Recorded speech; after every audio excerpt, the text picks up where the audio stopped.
Welcome to Mastering the Attention Economy podcast. I'm your host, Ari Lewis. Twice a week, we interview entrepreneurs, executives, and industry leaders on how to break through the noise and capture the audience's attention.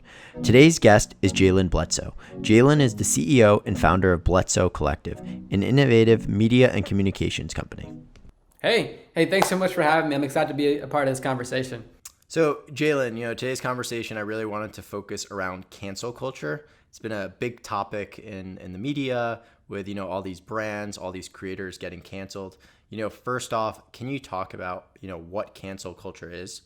Yeah, really, I think it's really simple. When a brand does something that the mass does not like or a significant portion of an audience doesn't like, they cancel them with a quickness. The power of Twitter, obviously the power of Black Twitter even more so, is a machine in itself. And so when a brand does not consider all sides of a conversation and they speak too early or they speak too soon, sometimes they end up canceled. And there's a mass exodus of boycotting and things of that nature around the brand.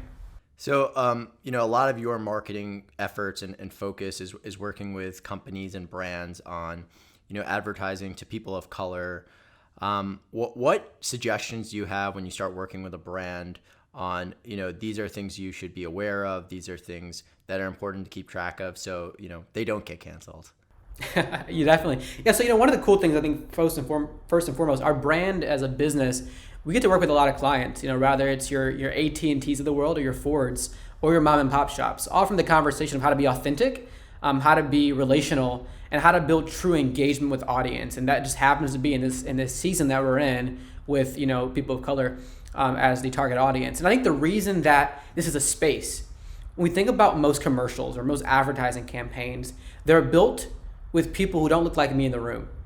And so all of those beliefs about what we do, how we live, what makes us happy, either their personal experiences make that commercial what it is, or they go the aspect of stereotype. And it's okay, great. How do we, act like we're in a Black neighborhood? Or how do we build something around a Black person? And so I think the reason we go after the targeted marketing, your non-general market, is so that we can build commercials that are authentically engaging with the audience who's receiving them. And so if I put a commercial on BET, for example, as a brand, it would be kind of, blind. It would be, irresponsible to do a commercial where there's no one Black in it airing on BET, right? And unfortunately, that's what most of our general market commercials are. There are those that don't represent the actual population of America, and they're generally majority white at this point in time. So I know you served on an advisory board for AT&T, and I think things like cell phone products, it doesn't seem something that could be so controversial. But to your point, there's these hidden biases that exist where AT&T might be doing an advertisement and they're not equally representing people. So in the case of a company like that, and you don't have to speak specifics about AT&T, what are the things that brands need to be aware of when they're running these advertisements so they're being proactive on these issues? I think the most important thing is asking yourself who's at the table when we're having this conversation. When we're planning the creatives around this campaign, who's at the table? And are they empowered to speak up as everyone else at the table is? When you think about, building a commercial or a campaign, I'm naturally going to speak from my experience. I'm naturally going to speak from what I know, what I've seen, what I believe to be true. And so if that voice who doesn't understand what happens in a Black community or an Asian community or whatever that might be isn't at the table, we begin to speak from a place of stereotype. And so the reason you want to have someone who is actually from that community actively engaged as a part of an equal at that table is so they can speak up, so they can help create and drive the dialogue where it needs to go to be authentic and truly accurate. Really great answer. Can you talk about what brands are really good at not just marketing, to white people, but marketing to everyone and do a really good job at being inclusive in their practices? Well, the funniest brand out of all of them is Ben & Jerry's. They're like, we don't care what might come back and bite us in the butt later when it comes to we're going to be open and honest about where we are in a country. And so they're really upfront about it. AT&T is becoming a lot better at it. They have commitments around and mandates that pretty much say every commercial has to be diversely casted, general market. I think as we see more brands do that, and think about how do we ensure that every commercial, beyond just our Black commercials, have Black people in it. Beyond our Asian commercials, have Asians in them. That helps push this dialogue further. It helps us all make sense. Yeah. So, I want to touch on that more, but do you think it's also important to continue to segregate marketing in that there should continue to be advertisements towards certain demographics? Or do you think marketing efforts in general should just try to be more inclusive? I wouldn't say segregation first. I would say segmenting. It's how do we hyper target this audience? Because when you think about a general market campaign again at scale, there really isn't a white channel, right? The white channels are all the ones that are general market. Your Fox, your ABCs, your whatever. Generally, those are your white platforms. And so the only reason I believe that we create commercials that are fully segmented is so that we can meet those people, meet Black people, meet Asians, wherever, in the space that they're watching and make it comfortable for them to engage. And that's the time where let's go, all in. Let's go fully segmented. Let's go fully authentic to that culture. But if we decide at general market to make every commercial representative, we wouldn't ever need, again, to have segmented, communications. But until we get to that point, we're gonna have to do this. Yeah. So one of the things, you touched on Ben and Jerry's. Ben and Jerry's, before all the brands were jumping on the Juneteenth bandwagon, they were doing it before, right? They were being authentic about it. They were like, this should be a holiday. When should brands decide like, okay, we should do this? Like, how do you make sure it's incorporated, that authenticity? Because clearly a lot of these brands were doing it for the wrong reason, while Ben and Jerry's was doing it for the right reason. How do you work in that you're doing it for the right reasons and that you're making sure and you're leading those efforts to be inclusive out of authenticity, not just because everyone's doing it? Well, the reality of it is, and I always ask the question, you've posted the black box, now what? What's next? But the important thing is, what are you doing inside your company that validates that external message you're about to put out? So before you go out and say, hey, we believe that Black Lives Matter, do you believe culturally within your organization that they matter? Are they empowered? Are they employed? Are they executives? Are they represented? Like, is that part of the conversation? I laughed recently. I was reading an article yesterday about Ellen DeGeneres. And the whole idea was she's really big on be kind America, be kind world, let's take care of everybody. But a lot of her employees are upset about how they've not been treated, fairly, both A, in COVID, but also B, over time. And so you look at that and it's like, what happens in private will bleed out, whether that's good or bad. And so we can create whatever, facade we want to create and say we're great, we're for the people. But if you have people that work for you who don't believe that's the culture you have internally, that's what's going to come out, and that's what's going to have you canceled as a brand. So, talking about Ellen, let's just use her as an example, and potentially she may or may not get canceled. If you were consulting someone like Ellen, what suggestions would you have for them in that they made mistakes in the past? How should they go about correcting them and coming to a place where it comes off as authentic and not just, I made a faux pas and I want to, continue to rein in my money? Definitely. The first thing, which I think it's the very PR thing, right? It's first taking a beat to listen to your team.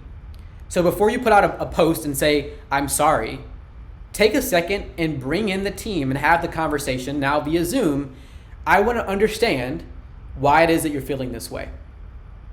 Help us understand how do we become better, and don't do this for the simple fact of saying we did it and it's a checkbox. It's for the simple fact of I really do want to learn, I want to understand, I want to grow from the mistakes we've made as an organization or as a talent. Once you do that, yes, go out and make a public statement. Hey, we've had conversations internally. I took a second to respond because I want to fully understand what was happening.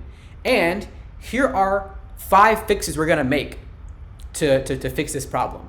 One of those things, I'd say it was pretty generic, would be having some type of culture committee or diversity committee or whatever that might be of a few of your team members, your employees, not your executives, but your employees who are being, in a room with executives to share, from their perspectives and to share how this can be fixed. And guess what? Pay them for their time. Pay them for that involvement as a part of that conversation. I think you got to, really listen to, those who are hurting internally before you can speak externally. Are there any brands that you've seen or content creators that you've seen where they got canceled or were on the precipice of being canceled and they did a really good job of responding to it in an authentic way where, they're not canceled anymore? Well, I think a timely one, I'm not sure if I won't say it was the best cleanup, but it was a pretty fast cleanup. This week, you saw the comments with Nick Cannon. He made some comments that were anti-Jew essentially, and anti-Semitic. Semitic. Can't get the word out of my mouth. All good. Semitic, yes. Thank you. And at first, his first response was, "I stand by what I said."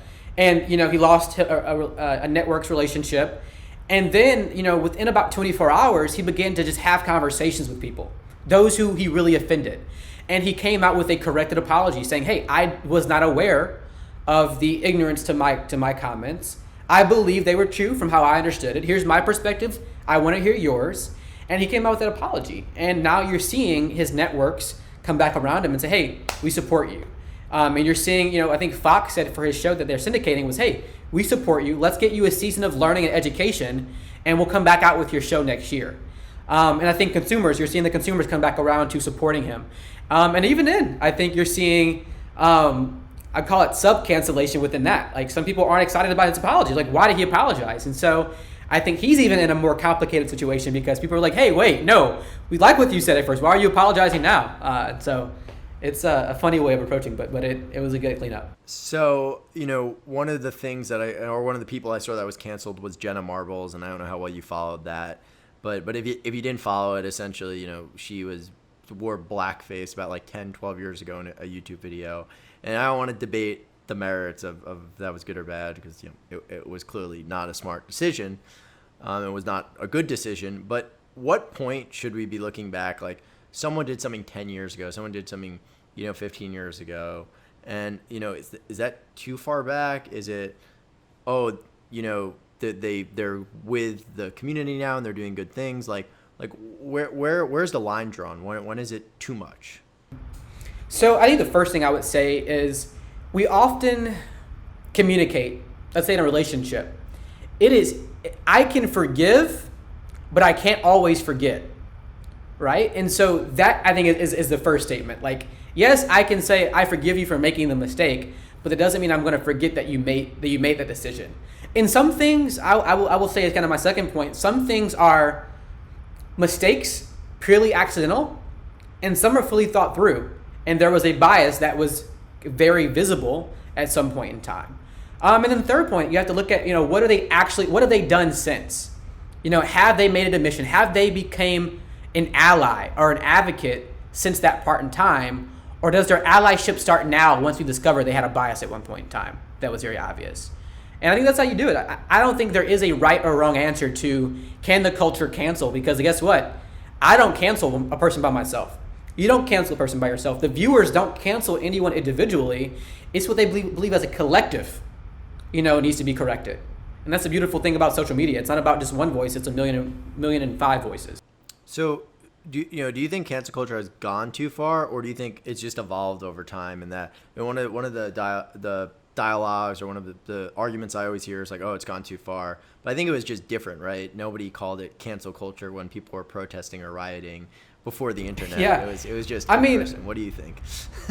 Honestly, what it feels like, and I'll be honest, it feels like a privilege of someone who feels that I should have 100% ability to recover from something I did wrong. And it's not correct. You have to be held accountable for anything. No matter what you do, there is an accountability for that. And if the people at large decide that your mistake was too heavy or too wrong or too ignorant, they have the right as the collective to say, you know what, we're not going to contribute to your success. Because the thing about cancel culture is, it's not saying, all right, I don't like you anymore, I'm not talking to you. It's, I'm not going to put my consumption, rather it's my viewership, which drives ad dollars, rather it's my purchase, which drives revenue. I'm going to say I'm not contributing my ability to help you make money any further. That's all it is. If it happens with more than one person and you call that cancellation, then great. But back in the day, that was called a boycott. Yeah, that's a really good way to put it. Is, people ultimately vote with their wallets on this, right? Mm-hmm. Where they spend money on it, they're not canceled, and if they're not, they are canceled. One of the things that I know we've seen, I don't know how much you followed it, is the ESPN anchor who said inappropriate comments or accused of saying inappropriate comments to a senator, and he was canceled or sort of canceled, unclear what it was. But one of the things that's interesting that I've seen develop out of it is he's on a platform, ESPN, and he people are trying to get him to move to Substack and move to this individual creator platform. Do you see a lot of people sort of the way the internet has evolved where they're almost allowing people who are canceled to continue to grow, where like they can move to like an individual platform? And this has been one of the controversies with YouTube, where you have people who are really controversial being allowed to stay on the platform because they can monetize, but like they should be canceled. At what point should the platform play a role in like, oh, this person should be canceled versus the audience? Well, I think there's a difference, and I'll try to explain it the best way that I can.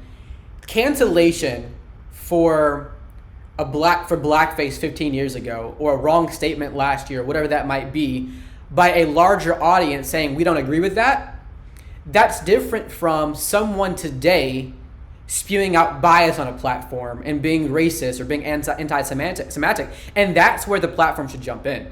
It's if you're using our platform today to spew hate, to spew bias, to spew racism, to spew whatever that might be, then this platform is not for that. There's every right for platforms to do that. If you want to do it without it, go create your own platform and build your audience. And that's what the KKK was for a bunch of years.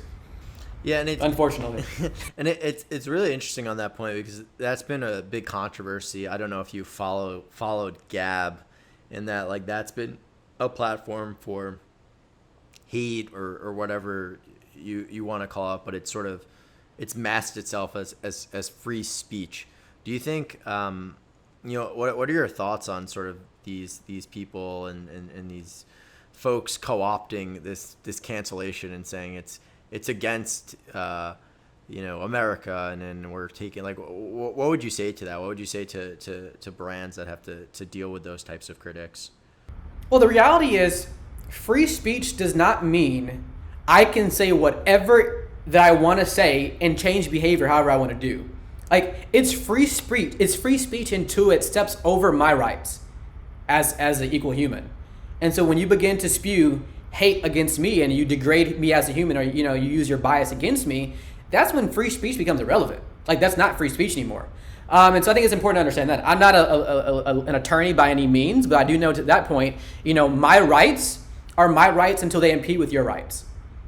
And that's that conversation. If we're going to use platforms forward, platforms have every right to disband that, and if platforms choose to continue that on, that's up to the government to handle how they want to, stop, biases from spreading. So, to end on a more optimistic note, do you Let's think? go. Yeah. Do you think America's moving in the right direction? Right. We're seeing Aunt Jemima. They're changing. They changed their name. Washington Redskins are changing their name. Looks like the Cleveland Indians are going to change their name. Uncle Ben's is going to change their name. Are we moving in the right direction? Where is the trend positive at least? This, I think the best way to say it is right now we're getting a lot of things that don't change my life. To be honest, painting Black Lives Matter on a street, changing a name, taking down a statue, yeah, that's great. I appreciate it. But that's not helping to break down any of the systematic racism or issues that are impacting me. Putting a sign on the street doesn't ensure that I get equal pay. Putting a sign on a taking out a monument doesn't ensure that Black women are paid equal to any other demographic. I think it's great energy. It's energy. It's excitement. But there needs to be some really practical things that are done to correct, 400 years of systematic oppression against Black people in this country. And so I think I'm excited about parts, but we got to do more. So I always ended on like, what's one lesson you would do differently? But I think a better, more apt question is, if you were in charge of one of these companies, what would be one thing you would be doing differently that would make it more inclusive practice, but help you, right? Something that's really making a difference for someone like you. Well, the biggest thing, and I say it all the time, it's are we first hiring diverse? And so when you look at the corporate base, if 18% of America, it's either 18 or 13% of America is African American, does my employee base represent that? Is 13% of my management, diverse when it comes to being black? Are they paid equally to what they contribute in our organization? And so I think that's important, whether it's black, Asian, Hispanic, white, or whatever.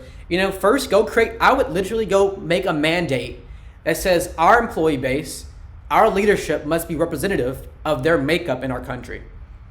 It's harsh, but I would do it if I had to do it at this point in the time. God, thanks for that honest answer. I think that was very candid. So, thanks for joining me today. For listeners, for viewers on YouTube, where can they find you? If they want to hire you, where can they hire you? Where else? What are the other important Definitely. things you want to share? Yeah. So, thanks again for having me, Ari. This was amazing. A great conversation. I really do appreciate these dialogues happening more and more in this time. I would say, follow me on social at Jaylen Bledsoe, Jaylen Bledsoe, Bledsoe, everywhere. The main website is bledsoecollective.com. If you want to get us as a consultant, it's flair.partners, FLAR.partners, and we'll love to engage with you, work with you. I'll be honest, right now we're up 90% revenue because of all things America in 2020. So we would love to have you on and work with you this season. Well, thanks everyone for joining. Really appreciate it. And until next time, everyone. Perfect.